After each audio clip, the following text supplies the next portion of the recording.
हिंदू एकता आंदोलनाच्या प्रमुख पदाधिकाऱ्यांचा संवाद मेळावा संघटनेचे जिल्हाध्यक्ष विक्रम पावसकर यांच्या प्रमुख उपस्थितीत टाउन हॉल इथं संपन्न झाला। यावेळी संघटनेचे पदाधिकारी व कार्यकर्ते मोठ्या संख्येने उपस्थित होते।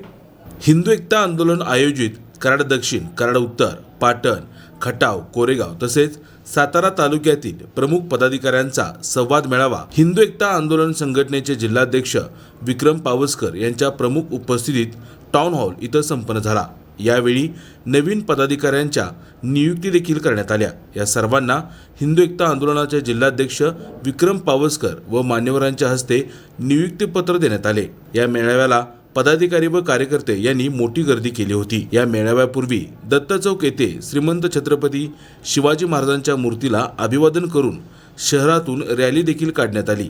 या रॅलीत संघटनेचे पदाधिकारी व कार्यकर्ते मोठ्या संख्येने सहभागी झाले होते। आज कराड तालुका म्हणजेच कराड दक्षिण, कराड उत्तर, पाटण, खटावचा काही भाग असेल, साताऱ्याचा काही भाग असेल, तसेच कोरेगावचा काही भाग असेल, या भागामध्ये हिंदू एकता आंदोलनाच्या माध्यमातून नवीन पदाधिकाऱ्यांची निवड आज होत आहे टाउन हॉल येथे। त्याचबरोबर सर्व पदाधिकाऱ्यांशी संवाद हिंदू एकतेचे प्रमुख पदाधिकारी साधणार आहेत।